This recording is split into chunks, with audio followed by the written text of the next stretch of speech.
Hi hello everyone. Stock മാർക്കറ്റിനെ പറ്റി ഒന്നും അറിയാത്തൊരു വ്യക്തിയാണോ നിങ്ങൾ? എന്നാൽ നിങ്ങൾക്ക് സ്റ്റോക്ക് മാർക്കറ്റിൽ നിന്ന് ഒരു ഇൻകം ജനറേറ്റ് ചെയ്യാൻ ആഗ്രഹിക്കുന്നുണ്ടോ?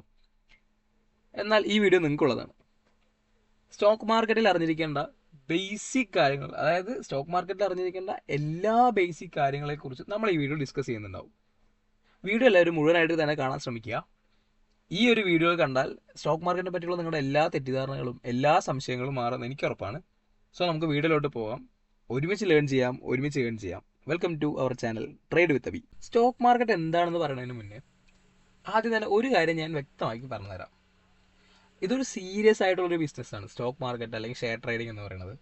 നമ്മൾ സീരിയസ് ആയിട്ട് എഫേർട്ട് ഇടേണ്ട ഒരു വർക്കാണ്. നിങ്ങൾ എത്രത്തോളം എഫേർട്ട് ഇടുന്നോ അതിനനുസരിച്ചായിരിക്കും നിങ്ങൾക്ക് കിട്ടുന്ന റിട്ടേൺസും. പഠിക്കാൻ ഒരു മനസ്സുണ്ടെങ്കിൽ, അല്ലെങ്കിൽ കൃത്യമായിട്ട് പഠിച്ചത് ചെയ്യാൻ, കൃത്യമായിട്ട് പഠിക്കാൻ ഒരു മനസ്സുണ്ടെങ്കിൽ തീർച്ചയായിട്ടും നിങ്ങൾക്കും ആക്റ്റീവായിട്ടോ അല്ലെങ്കിൽ പാസീവായിട്ടോ ഒരു ഇൻകം തീർച്ചയായിട്ടും ജനറേറ്റ് ചെയ്തെടുക്കാൻ പറ്റുന്ന ഒരു സ്ഥലം തന്നെയാണ് സ്റ്റോക്ക് മാർക്കറ്റ്.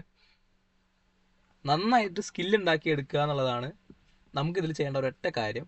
വേറെ ഒരുപാട് പഠിക്കേണ്ട ആവശ്യമൊന്നുമില്ല. കൃത്യമായിട്ട് ലേൺ ചെയ്യുക, ഒരു സ്കില്ല് ഡെവലപ്പ് ചെയ്തെടുക്കുക. ഇതെല്ലാവർക്കും മനസ്സിലാവുന്ന ഒരു സിമ്പിൾ ബേസിക് ആയിട്ടുള്ള ഒരു കാര്യം തന്നെയാണ് സ്റ്റോക്ക് മാർക്കറ്റ്.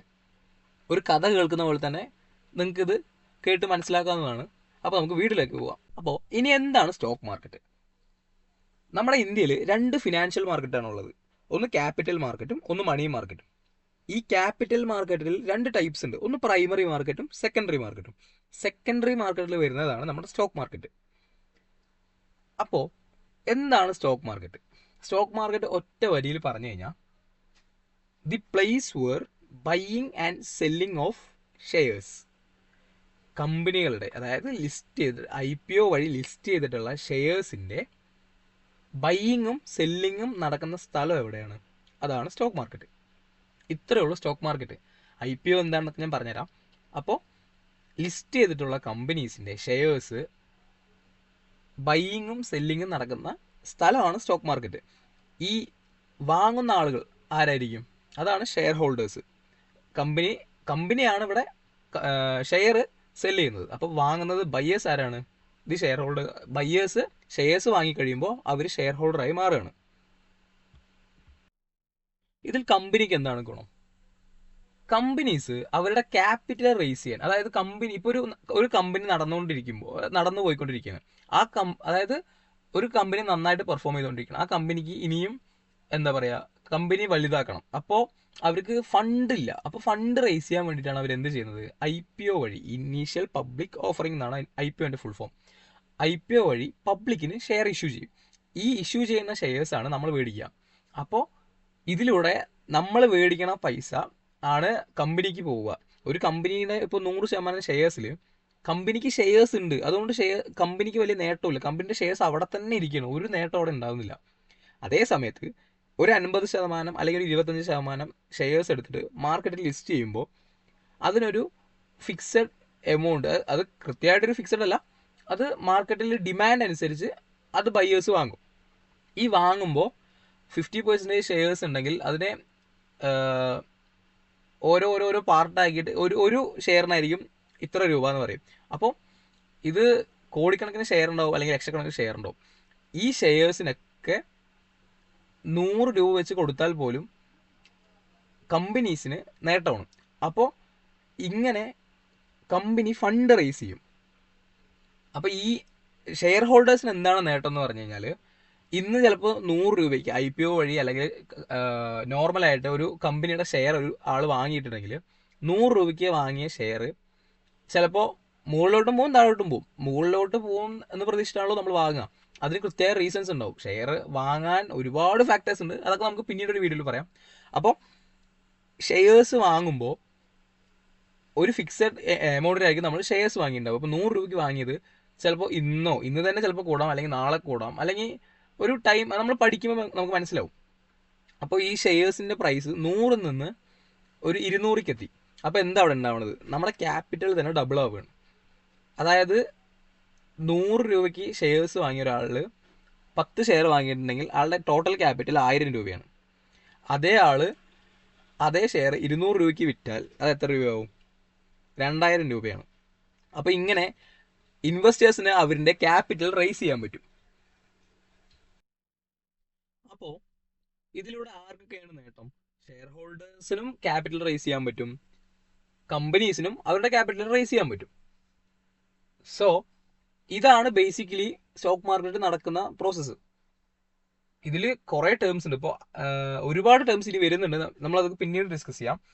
ഈ IPO വഴി ലിസ്റ്റ് ചെയ്യുന്ന സ്റ്റോക്സ് ഉണ്ടല്ലോ, അത് 2 സ്റ്റോക്ക് എക്സ്ചേഞ്ചിലായിട്ടായിരിക്കും.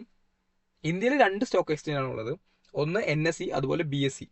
NSE എന്ന് പറഞ്ഞു കഴിഞ്ഞാൽ നാഷണൽ സ്റ്റോക്ക് എക്സ്ചേഞ്ചും BSE എന്ന് പറഞ്ഞാൽ ബോംബെ സ്റ്റോക്ക് എക്സ്ചേഞ്ചും. ബോംബെ സ്റ്റോക്ക് എക്സ്ചേഞ്ച് ആണ് ഓൾഡസ്റ്റ് സ്റ്റോക്ക് എക്സ്ചേഞ്ച്. NSE വന്നത് 1992 ബോംബെ സ്റ്റോക്ക് എക്സ്ചേഞ്ച്, അതായത് BSE അതിന് മുന്നുള്ള സ്റ്റോക്ക് എക്സ്ചേഞ്ച് ആണ്.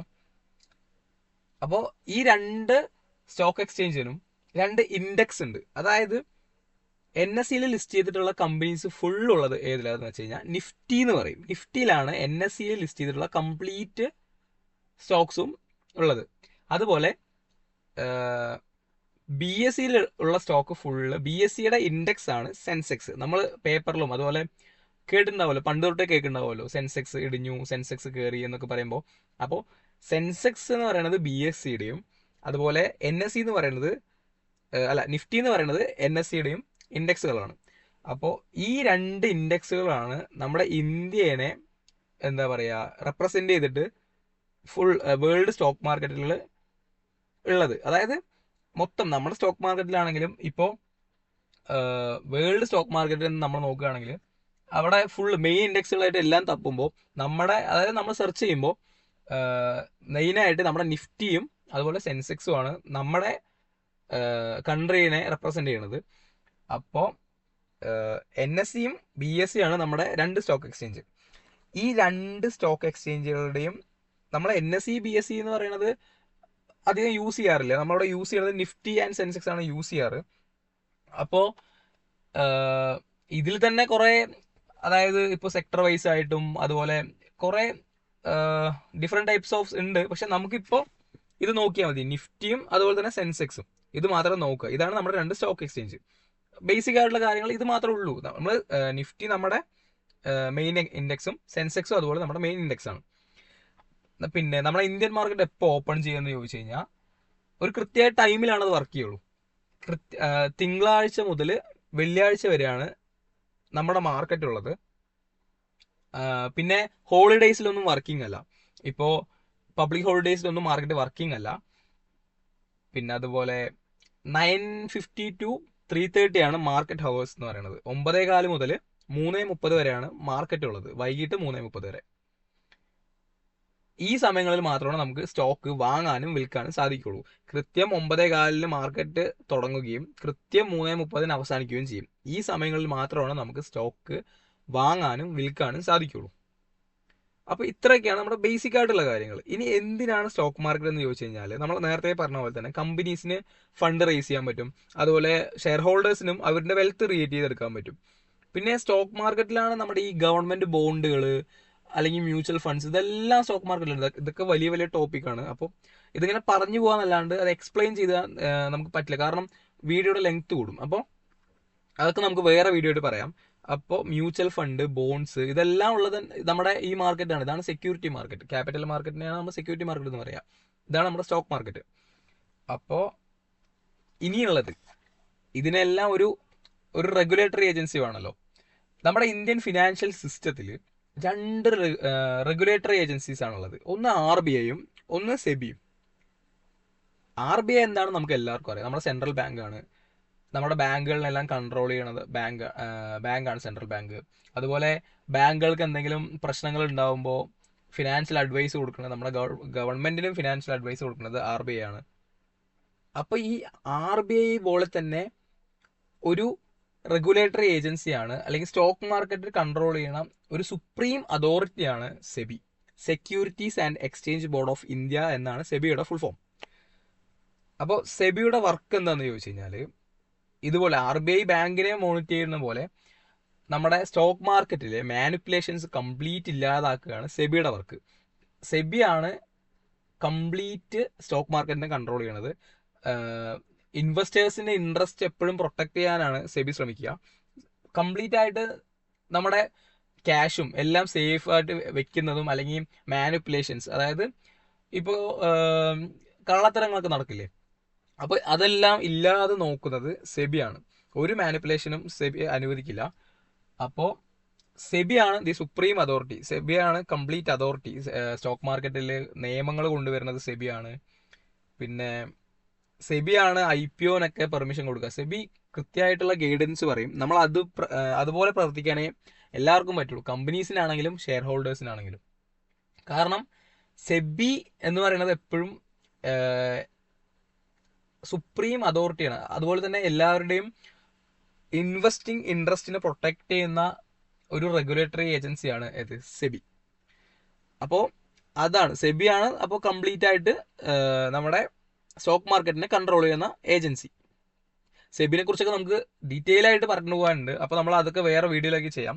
അപ്പോൾ ഇതാണ് ബേസിക്. സെബിയുടെ ഉദ്ദേശം എന്ന് പറഞ്ഞു കഴിഞ്ഞാൽ സ്റ്റോക്ക് മാർക്കറ്റിലെ മാനിപ്പുലേഷൻസ് ഒക്കെ തടയുക, സ്റ്റോക്ക് മാർക്കറ്റിനെ കൺട്രോൾ ചെയ്യുക. ഇതാണ് സെബിയുടെ ഒരു ജോലി എന്ന് പറയുന്നത്. എന്നോട് എൻ്റെ ഫ്രണ്ട്സ് എല്ലാം ചോദിക്കാറുണ്ട്, നമുക്ക് ട്രേഡ് ചെയ്യാൻ എന്തെങ്കിലും ക്വാളിഫിക്കേഷൻസ് വേണോ, അല്ലെങ്കിൽ ഏജ് ലിമിറ്റ് ഉണ്ടോ എന്നൊക്കെ. ആക്ച്വലി നമുക്കിവിടെ ട്രേഡ് ചെയ്യാൻ ഒരു ക്വാളിഫിക്കേഷനായിട്ട് ഒന്നും വരുന്നില്ല. നമുക്ക് പഠിക്കാൻ തയ്യാറാണോ, മാർക്കറ്റിൽ സർവൈവ് ചെയ്ത് നിൽക്കാൻ നമ്മൾ തയ്യാറാണോ, നമുക്ക് തീർച്ചയായിട്ടും മാർക്കറ്റിൽ ട്രേഡ് ചെയ്യാൻ പറ്റുന്നതാണ്. അല്ലാതെ നമുക്കൊരു ക്വാളിഫിക്കേഷൻസ് ആയിട്ട് മറ്റൊന്നും വരുന്നില്ല.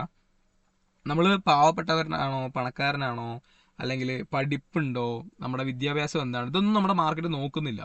നമ്മൾ ഇവിടെ ഒരു സാധനം കൃത്യമായി പഠിക്കുകയും മാർക്കറ്റിനെ ഒബ്സർവ് ചെയ്ത് കൃത്യമായിട്ട് പഠിക്കുകയും കൃത്യമായിട്ട് അത് അപ്ലൈ ചെയ്യുകയും ചെയ്തു കഴിഞ്ഞാൽ തീർച്ചയായിട്ടും നമുക്കും എല്ലാവരെയും പോലെ ഒരു ആക്റ്റീവ് ഇൻകോ അല്ലെങ്കിൽ ഒരു പാസീവ് ഇൻകോ ഒക്കെ ജനറേറ്റ് ചെയ്തെടുക്കാൻ പറ്റുന്നതാണ്. നമുക്ക് ഏജ് ലിമിറ്റ് എന്ന് പറഞ്ഞൊരു സംഭവം ഇവിടെ ഇല്ല. നമുക്ക് ഒരു അക്കൗണ്ട് ഓപ്പണിങ്ങിന് നമുക്കൊരു പാൻ കാർഡ് ആവശ്യമായിട്ട് വരും. അതാണ് നമുക്കൊരു റിക്വയർമെൻറ്റ് വേണ്ടി വരും. അപ്പോൾ ഇത് നമുക്ക് സ്വാഭാവികമായിട്ട് നമ്മുടെ വീട്ടിലുള്ള ഒരാളുടെ പാൻ കാർഡ് വെച്ച് നമുക്ക് സുഖമായിട്ട് ഒരു അക്കൗണ്ട് ക്രിയേറ്റ് ചെയ്തെടുക്കാൻ പറ്റുന്നതാണ്. അല്ലാതെ മറ്റൊന്നും നമുക്ക് റിക്വയർമെൻ്റ് ആയിട്ട് ആവശ്യമില്ല. നമുക്ക് ക്വാളിഫിക്കേഷൻ അല്ലെങ്കിൽ ഏജ് ലിമിറ്റ് ആയിട്ട് മറ്റൊന്നും നമുക്ക് ആവശ്യമില്ല. ഇനി നമ്മുടെ അടുത്ത ടോപ്പിക് എന്താണെന്ന് വെച്ച് കഴിഞ്ഞാൽ how to invest in stock market. നമുക്ക് മാർക്കറ്റിൽ എങ്ങനെയാണ് ഇൻവെസ്റ്റ് ചെയ്യാൻ സാധിക്കുക. അപ്പോൾ നമ്മൾ മാർക്കറ്റ് എന്താണ് നോക്കി, മാർക്കറ്റിനെ ആരാ ഗൈഡ് ചെയ്യണം നോക്കി, മാർക്കറ്റിൻ്റെ ക്വാളിഫിക്കേഷൻസ് നോക്കി. ഇനി നമ്മൾ എങ്ങനെ ഇൻവെസ്റ്റ് ചെയ്യാൻ നോക്കാം. ഇൻവെസ്റ്റ് ചെയ്യാൻ എങ്ങനെയാണെന്ന് ചോദിച്ചു കഴിഞ്ഞാൽ നമുക്ക് മാർക്കറ്റിൽ ഇൻവെസ്റ്റ് ചെയ്യാൻ നമുക്കൊരു ഡിമാറ്റ് അക്കൗണ്ട് വേണം, അല്ലെങ്കിൽ ഒരു ട്രേഡിംഗ് അക്കൗണ്ട് വേണം. ഇതെങ്ങനെ നമുക്ക് തുടങ്ങാൻ പറ്റുക?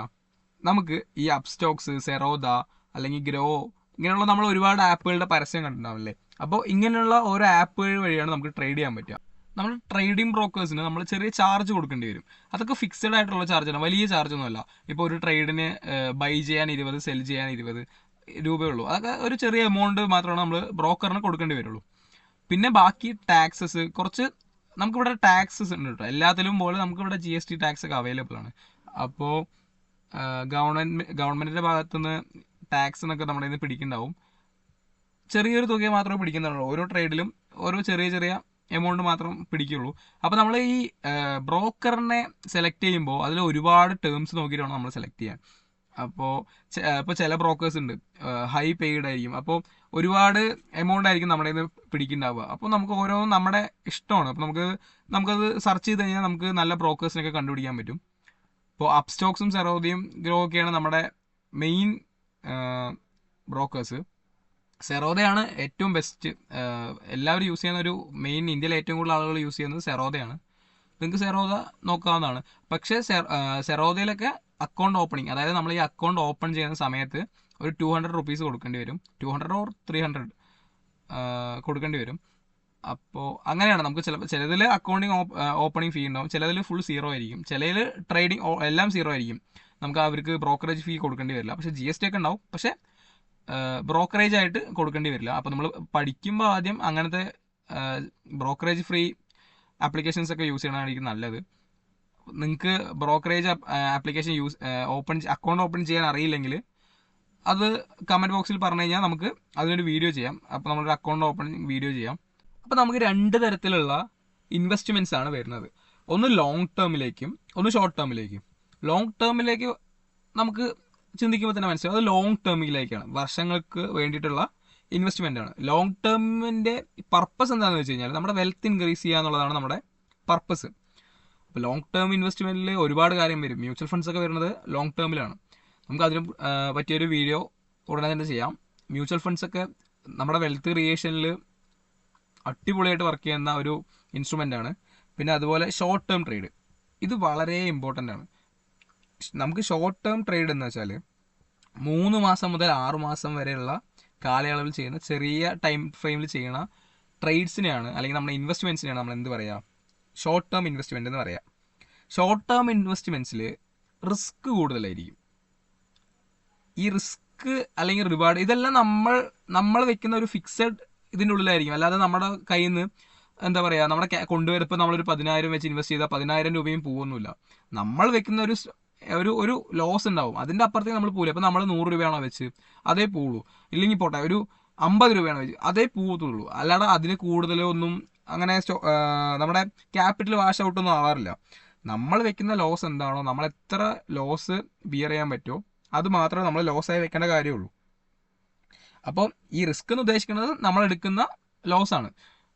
അപ്പോൾ ഷോർട്ട് ടേം ട്രേഡിൽ നമുക്ക് റിസ്ക് കൂടുതലാണ്, പക്ഷെ അതുപോലെ തന്നെ റിവാർഡും കൂടുതലാണ്. റിസ്ക് എത്രത്തോളം കൂടുതലാണോ അത് റിസ്ക് ഉള്ളവിടെ റിവാർഡ് ഉള്ളൂ നമ്മൾ എപ്പോഴും മനസ്സിലാക്കണം. എവിടെയാണോ റിസ്ക് എടുക്കുന്നത് അവിടെ മാത്രമേ റിവാർഡ് ഉള്ളൂ. നമ്മളൊരു ബിസിനസ് ചെയ്യുകയാണെങ്കിലും ഒരു നന്നായിട്ട് ബിസിനസ് ചെയ്യുക പറഞ്ഞാൽ റിസ്ക് ആണ്. ഈ ബിസിനസ്സിൽ റിസ്ക് എടുത്തവരെ സക്സസ്ഫുൾ ആയിട്ടുള്ളൂ. അതുപോലെ തന്നെയാണ് നമുക്കിവിടെ റിസ്ക് എടുത്താലാണ് നമുക്ക് റിവാർഡും കിട്ടത്തുള്ളൂ. ഇവിടെ നമുക്ക് സ്റ്റോക്ക് മാർക്കറ്റിൽ എപ്പോഴും പറയുന്ന കുറച്ച് ടേംസിലൊന്നാണ് റിസ്ക് ആൻഡ് റിവാർഡ് എന്ന് പറയും. അതായത് 2 രൂപ റിസ്ക് വെച്ച് കഴിഞ്ഞാൽ 4 രൂപ റിവാർഡ് വെക്കുന്നത്, ഇതൊക്കെ റിസ്ക് ആൻഡ് റിവാർഡ് റേഷ്യോ എന്നൊക്കെ പറയും. അപ്പോൾ നമ്മൾ ഇത് കുറേ ടേംസ് ഫോളോ ചെയ്യേണ്ടതുണ്ട്. ഇതൊക്കെ സിമ്പിളാണ്, പഠിക്കുമ്പോൾ വളരെ ഈസിയാണ് പഠിച്ചെടുത്തു കഴിഞ്ഞാൽ. അപ്പോൾ ഇതാണ് നമുക്ക് ഷോർട്ട് ടേം ട്രേഡിൽ റിസ്ക് കൂടുതലാണ്, എന്നാൽ റിട്ടേണും കൂടുതലാണ്. നമുക്ക് ഷോർട്ട് ടേം ട്രേഡ് എന്ന് വെച്ച് കഴിഞ്ഞാൽ അതിലൊരു ഇൻട്രാഡേ എന്ന് പറയും. നമ്മൾ ഇന്ന് വാങ്ങിയിട്ട് ഇന്ന് തന്നെ സെല്ല് ചെയ്യുന്നതിനെയാണ് നമ്മൾ എന്ത് പറയുക, ഇൻട്രാഡേ എന്ന്. പക്ഷേ നിങ്ങളൊരു തുടക്കക്കാരനാണെങ്കിൽ ഒരിക്കലും ഇൻട്രാഡേ ചെയ്ത് നിൽക്കരുത്.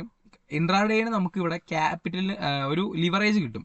അതായത് ഇപ്പോൾ 500 രൂപേൻ്റെ ഷെയറൊക്കെ നമുക്ക് 100 രൂപയ്ക്കൊക്കെ വാങ്ങാൻ പറ്റും. അതായത് ലിവറേജ് എന്നാണ് പറയുക. നമുക്കത് പറഞ്ഞുതരാം, വേറെ വീഡിയോ പറഞ്ഞുതരാം. ഇത് ലെങ്ത് കൂടും, അതുകൊണ്ടാണ് ഇതിൽ എല്ലാം കൂടി ഞാൻ പറയാത്തത്. അപ്പോൾ നമുക്ക് ഇൻട്രാഡേയിൽ എന്താ പ്രശ്നം വെച്ച് കഴിഞ്ഞാൽ സെബിയുടെ കണക്കനുസരിച്ചിട്ട് 92% ഓഫ് ട്രേഡേഴ്സും അവരുടെ പൈസ റിസ്ക് ചെയ്യുന്നുണ്ട്, അതായത് ലോസിലാണ്. കാരണം കൃത്യമായിട്ട് പഠിക്കാണ്ട് ചെയ്യുന്നവരുടെ എണ്ണമാണ് നമ്മുടെ ഇന്ത്യൻ മാർക്കറ്റിൽ കൂടുതൽ. നമ്മളിപ്പോൾ വേണമെങ്കിൽ ഒരു 10-30% താഴെ, ലെസ് ദാൻ 25% ഒക്കെ ഉണ്ടാവുള്ളൂ എന്താ പറയുക പഠിച്ച് ട്രേഡ് ചെയ്യുന്ന ആൾക്കാരുടെ എണ്ണം. അതുകൊണ്ട് തന്നെ ഇവിടെ ലോസസ് ആണ് കൂടുതൽ സംഭവിക്കുന്നത്. കൃത്യമായിട്ട് പഠിച്ച് ചെയ്യുന്നവൻ കൃത്യമായിട്ട് അറ്റ് ദി എൻഡ് പ്രോഫിറ്റ് തന്നെ ആയിരിക്കും. ഒരു ഫിക്സഡ് ആയിട്ടുള്ള ഒരു പ്രോഫിറ്റ് നിങ്ങൾ വെക്കുകയാണെങ്കിൽ കൃത്യമായിട്ട് അത് അച്ചീവ് ചെയ്യാൻ നിങ്ങൾക്ക് സിമ്പിളായിട്ട് പറ്റും. നിങ്ങൾക്ക് കൃത്യമായിട്ടുള്ള സ്കില്ല് നമ്മൾ കൃത്യമായിട്ട് ടൈം കൊടുത്ത് അത് പഠിച്ചെടുക്കുകയാണെങ്കിൽ നിങ്ങൾക്കും പറ്റും. ഇന്ന് നിങ്ങൾ മാർക്കറ്റിലേക്ക് വന്നിട്ട് നാളെ തന്നെ സക്സസ്ഫുൾ ആകുന്നൊന്നും ഞാൻ പറയുന്നില്ല. നമ്മൾ കൃത്യമായിട്ട് നമുക്കൊരു ഐഡിയ വേണം, നമ്മൾ കൃത്യമായിട്ട് പഠിക്കാൻ തയ്യാറാവണം, എന്നാൽ നിങ്ങൾക്ക് തീർച്ചയായിട്ടും ഇവിടെ സക്സസ്ഫുൾ ആകാൻ പറ്റും. അപ്പോൾ ഇൻട്രാഡേയിൽ എന്ന് പറഞ്ഞു കഴിഞ്ഞാൽ നമ്മൾ ഇന്ന് വാങ്ങി ഇന്ന് തന്നെ വിൽക്കുമ്പോൾ നമുക്ക് ലിവറേജ് കൂടി കിട്ടുമ്പോൾ, അതായത് ഡിസ്കൗണ്ട് കൂടി ഷെയർസ് വാങ്ങാൻ കിട്ടുമ്പോൾ നമുക്ക് എന്താ പറയുക കൂടുതൽ പ്രോഫിറ്റ് കിട്ടും. ഇൻട്രാഡേ ആണ് കൂടുതൽ പ്രോഫിറ്റബിൾ. ഏറ്റവും ഷോർട്ട് ടേം ഞാൻ പറഞ്ഞില്ലേ റിസ്ക് എടുക്കുന്നവരുടെ റിവാർഡ് ഉള്ളൂ.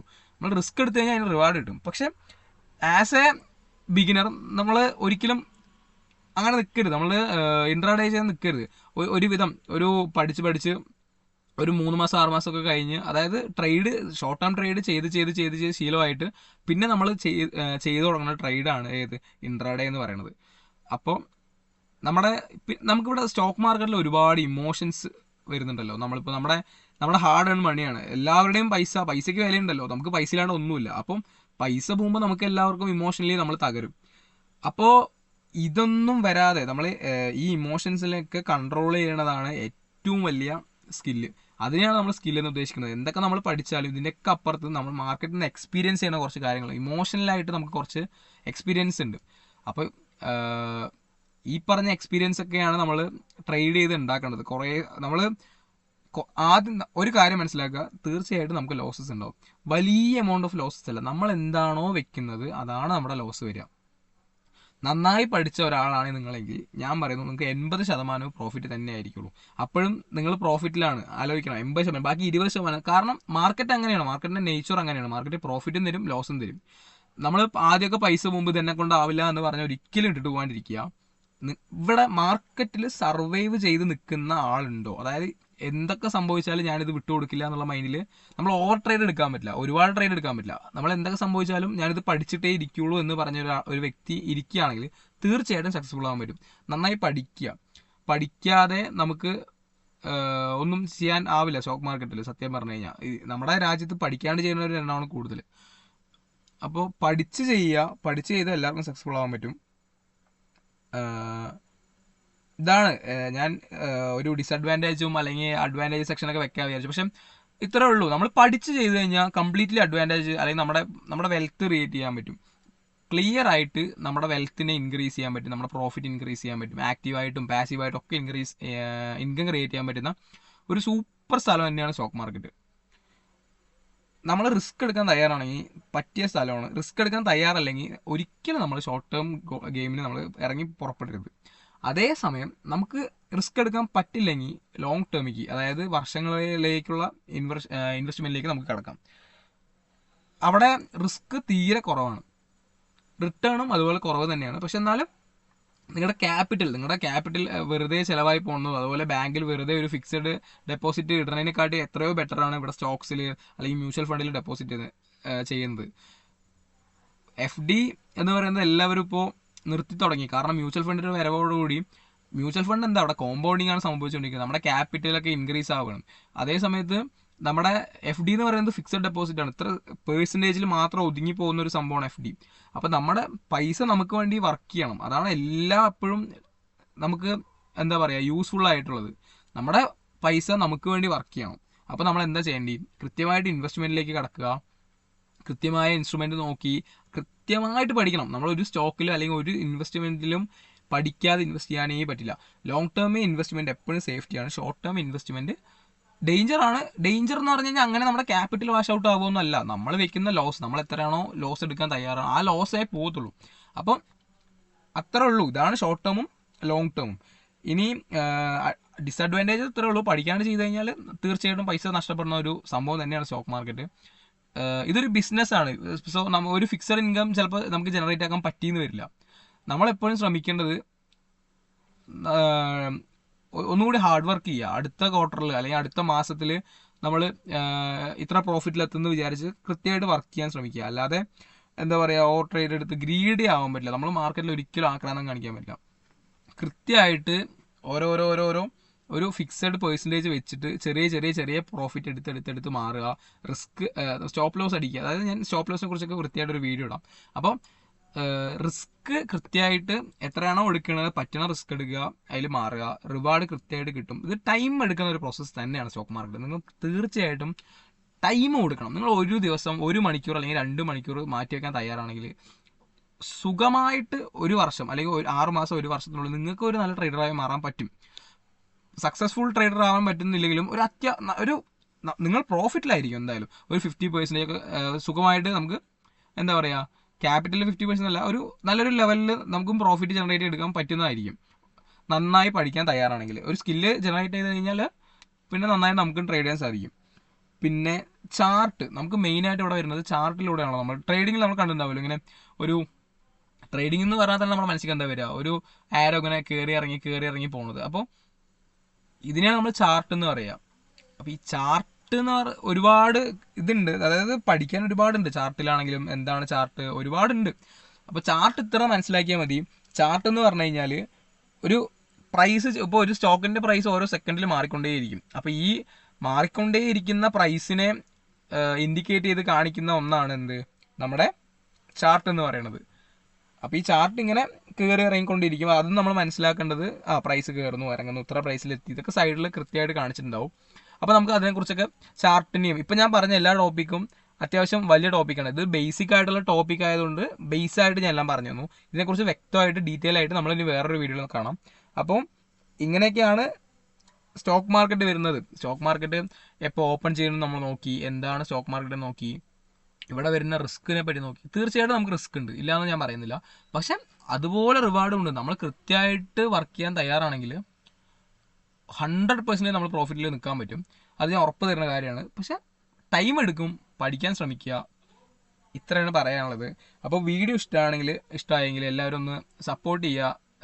ഞാൻ ആദ്യമായിട്ടാണ് ഇത്ര വലുതായിട്ടൊരു പ്രസൻറ്റേഷൻ വീഡിയോ ഇടുന്നത്. അതിൻ്റേതായ കുറച്ച് പ്രശ്നങ്ങളുണ്ടാവും. പക്ഷെ നമ്മൾ എടുത്ത ടോപ്പിക്കൊക്കെ കറക്റ്റാണ്. എന്നാലും പറഞ്ഞതിൽ ഒരു സംസാരത്തിലൊരു ഇതൊക്കെ ഉണ്ടെങ്കിൽ എല്ലാവരും ക്ഷമിക്കുക. നമുക്ക് അടുത്ത വീഡിയോയിലൊക്കെ ശരിയാക്കുന്നതാണ്. അപ്പോൾ വീഡിയോ ഇഷ്ടമായെങ്കിൽ നിങ്ങൾക്ക് എന്തെങ്കിലും സംശയം ഉണ്ടെങ്കിൽ കമൻറ്റ് ബോക്സിൽ ചോദിക്കാവുന്നതാണ്. എല്ലാം നമുക്ക് സോൾവ് ചെയ്യാവുന്നതാണ്. പിന്നെ വീഡിയോ ഇഷ്ടമാണെങ്കിൽ സപ്പോർട്ട് ചെയ്യുക, ചാനൽ സബ്സ്ക്രൈബ് ചെയ്യുക, ലൈക്ക് ചെയ്യുക, കമൻറ്റ് ചെയ്യുക. എന്ത് ഡൗട്ട് ഉണ്ടെങ്കിലും നമുക്ക് ക്ലിയർ ചെയ്യാം. അപ്പോൾ അടുത്ത വീഡിയോയിൽ കാണാം. അപ്പോൾ ബൈ.